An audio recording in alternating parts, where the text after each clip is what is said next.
Salut à tous, on se retrouve aujourd'hui pour parler du Paris Saint-Germain ce samedi 12 juillet et on commence tout d'abord avec la Coupe du Monde des clubs parce qu'on est à J-1 avant cette finale bien sûr. Demain le Paris Saint-Germain affrontera l'équipe de Chelsea, donc coup d'envoi 21h, n'oubliez pas que le match se jouera à New York au MetLife Stadium, le match sera diffusé sur TF1 et concernant cette rencontre du côté de Paris les gars, ça sera pas pareil que lors de la finale de la Ligue des Champions, il y avait des écrans géants en Parc des Princes, il y avait aussi des écrans géants un peu en banlieue parisienne dans certaines villes, donc là aucune fan zone ou d'écran géant ne seront installés à Paris pour la finale de la Coupe du Monde des clubs face à Chelsea dimanche.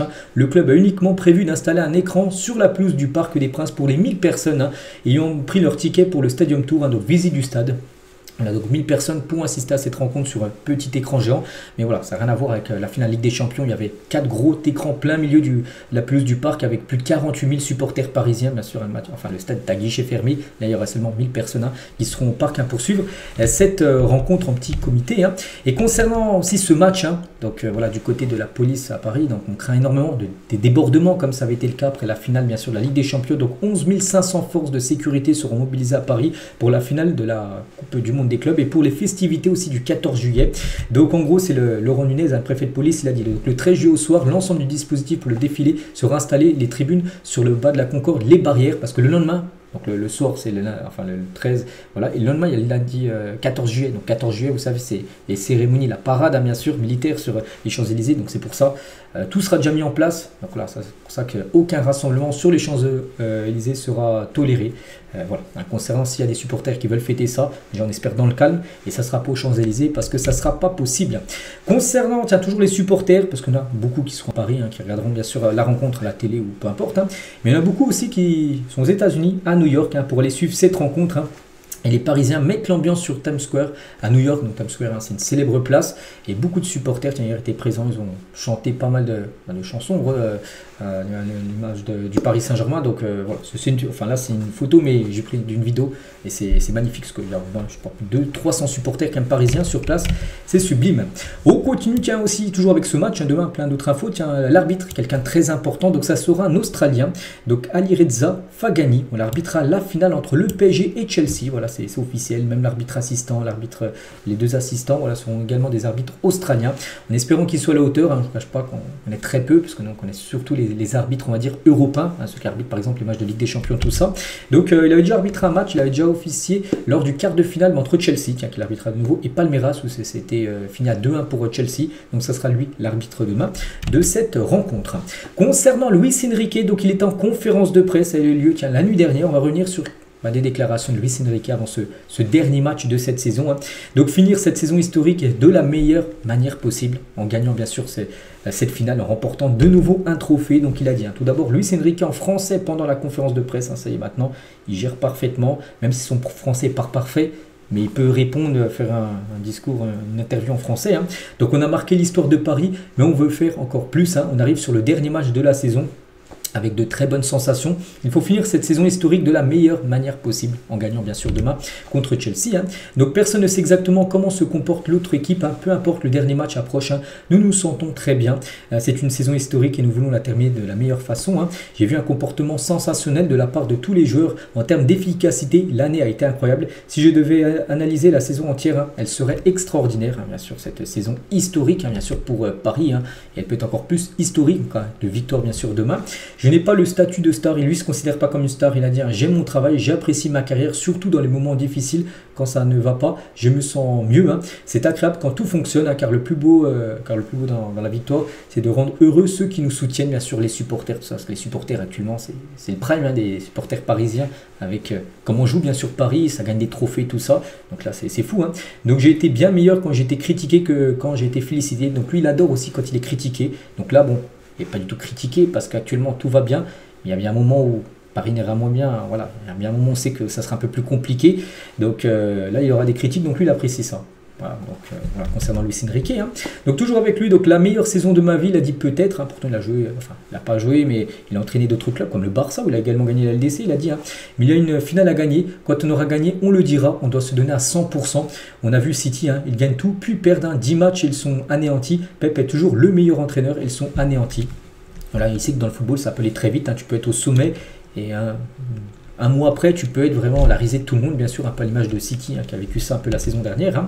Donc on va se donner à 100%. On doit être une équipe avec 11 étoiles, pas une seule. C'est le football et c'est notre objectif, le collectif, toujours mis en avant, bien sûr. Donc pas 11, mais 13, 15, bien sûr, avec les remplaçants. Que la vraie star soit l'équipe, c'est ce que représente notre club. On veut des stars, mais au service de l'équipe.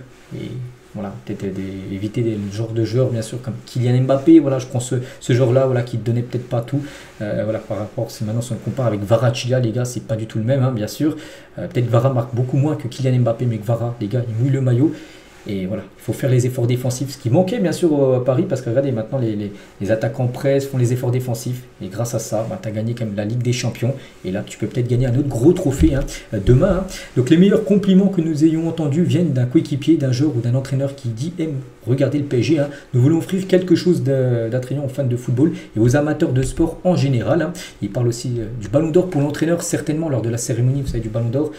Il n'y aura pas le Ballon d'Or vu que c'est pas un joueur, mais il y aura aussi le trophée du meilleur entraîneur la saison. Il n'y a pas de doute, les gars, ce sera lui qui le remportera, bien sûr. Je ne crois pas aux récompenses individuelles, mais bon, il le remportera. Donc, il y a encore moins pour un entraîneur. Donc, l'équipe au-dessus du talent individuel, Dembélé a été le meilleur joueur de cette saison en termes de buts, de passes D et de travail acharné. Je suis clair là-dessus que lui, il mise bien sûr sur Dembélé pour le Ballon d'Or, mais lui, il gagnera le Ballon d'Or pour les entraîneurs, bien sûr. Luis Enrique, il parle aussi de Fabien Ruiz. Quelle saison de Fabien. Donc, on pourrait féliciter Fabien comme n'importe quel joueur du PSG. C'est la clé de l'équipe. Tout le monde travaille dur. Il a connu des difficultés il y a 2 ans, mais maintenant, c'est indéniable. C'est un titulaire indiscutable, bien sûr, de l'équipe parisienne. Donc, voilà quelques déclarations d'Enrique, aussi quelques déclarations de Marquinhos. Il y avait le coach et capitaine. Donc faire partir de cette équipe est un honneur. Donc c'était une période incroyable. Nous avons eu beaucoup de temps libre et passé du temps en famille, parce qu'il a donné beaucoup de jours de repos. C'était pas entraînement tous les jours, c'était quasiment un entraînement, un jour off, un jour d'entraînement. Voilà, pour essayer aussi que les joueurs souffle, voilà, et pas leur faire entraînement tous les jours, surtout vu la saison que c'est. Donc je pense que ces sorties ont été l'occasion de se ressourcer et d'arriver à ce stade du tournoi, parce que voilà, d'arriver jusqu'en finale. Donc nous sommes conscients de l'importance de ce match. C'est une occasion en or dans une compétition qui a lieu tous les 4 ans. Chaque match a sa propre histoire. Le club est prêt à conquérir ce titre et le coach nous a très bien préparé par rapport à cette finale. Donc dans les moments difficiles, on finit par tirer des leçons. Cette saison a été merveilleuse et j'en tire la leçon suivante. Gagner, c'est très bien. Je n'avais jamais ressenti cette émotion de remporter une Ligue des Champions. C'est la leçon que nous allons tirer bien sûr de cette saison qui est historique. Donc nous connaissons l'importance de ce match de demain. C'est une occasion en or. Bon, c'est à peu près la même déclaration, on passe. Donc c'est cette soif de victoire que je porterai jusqu'en finale. Nous visons ce titre parce que nous voulons écrire l'histoire. Elle est déjà écrite, l'histoire du côté de Paris, mais là, tu peux réaliser quelque chose de très très grand si tu gagnes les 2 prochains matchs. Oui, il y a le match demain, mais si tu le gagnes après, dans un mois, jour pour jour, après le 13 août, il y a la finale de Super Coupe d'Europe contre Tottenham.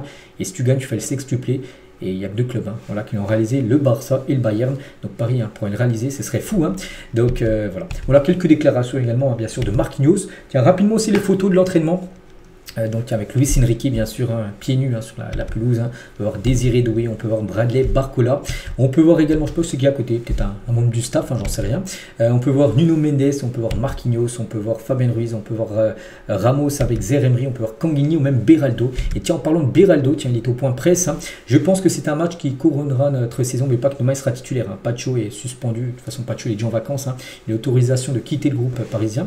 Donc voilà, donc je pense que peu importe contre qui nous jouons, nous allons faire de notre mieux et contre le Real Madrid, nous avons très bien joué, nous avons réussi à remporter le match avec brio et je pense que cela nous donne beaucoup de confiance pour la finale. On espère que lui soit à la même hauteur que ce qu'il a pu montrer lors du match contre le Real où il était exceptionnel. Bien sûr, Beraldo, on espère un gros match demain avec bien sûr son collègue brésilien à côté de lui, Marquinhos, qui seront bien sûr les 2 décès de ce match.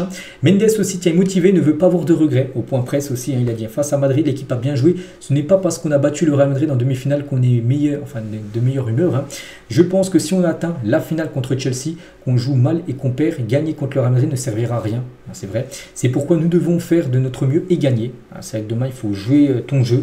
Et voilà, si ça passe, tant mieux.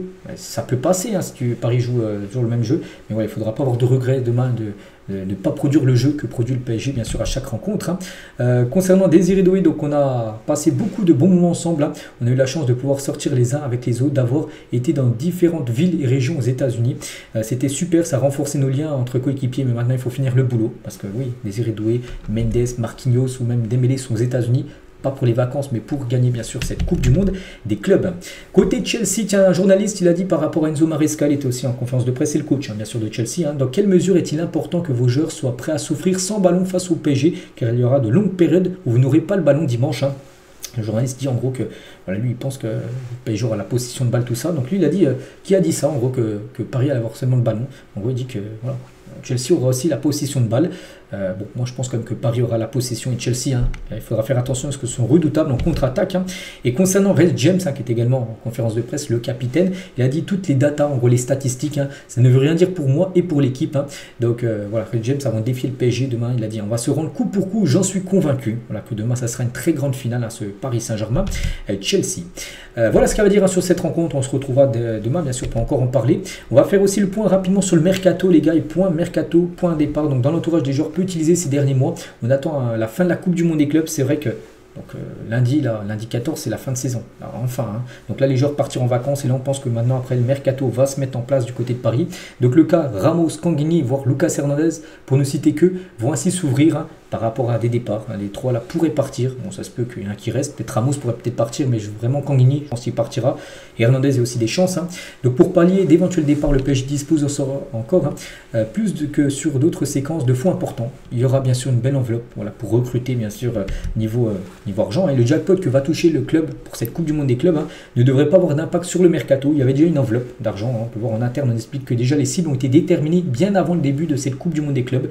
Donc là, ça rapporte bien sûr beaucoup d'argent, cette Coupe du Monde des clubs, surtout si tu gagnes demain. Tu peux monter à 125 millions d'euros. Mais voilà, il y a déjà une enveloppe qui était déjà prévue, même avant bien sûr la Coupe du Monde des clubs. Voilà pour ce mercato qui va commencer vraiment, on peut dire, dès lundi pour l'équipe parisienne. Et on finit aujourd'hui avec lui, Zarbani, qui sera peut-être la première recrue du mercato du PSG. Voilà, peut-être la semaine prochaine. Donc le point sur le dossier Zarbani. Donc son arrivée reste dépendante d'un nouvel effort parisien que le PSG en l'état n'est pas prêt à faire. Donc l'effort en gros, ce serait que Bournemouth en demande 70 et le PSG avait fait 60. Donc l'effort, ce serait en gros Paris augmente de 10 millions d'euros et mettre les 70 voulus par Bournemouth pour finaliser le transfert. Donc dans ces échanges avec les entourages des cibles, Luis Campos a l'habitude depuis des mois d'utiliser l'argument du fair play financier qui l'empêcherait d'avoir une latitude plus importante. En gros, il dit que par rapport au fair play, Paris ne peut pas mettre 10 millions de plus à Bournemouth. Donc voilà, concernant ce joueur, quand même, ça serait une grande priorité. Et je pense qu'il y aura de fortes chances quand même qu'il rejoigne Paris, peut-être là dans courant semaine prochaine, parce que là vraiment Paris sera focus 100% sur le mercato. Et tiens, on finit avec lui aujourd'hui. Voilà les gars ce qu'il y avait à dire. J'espère que ça vous a plu. On se retrouve demain. Demain c'est le jour du dernier match de la saison, jour de grande finale contre Chelsea. Donc voilà, et moi je vous souhaite une très bonne journée et à demain.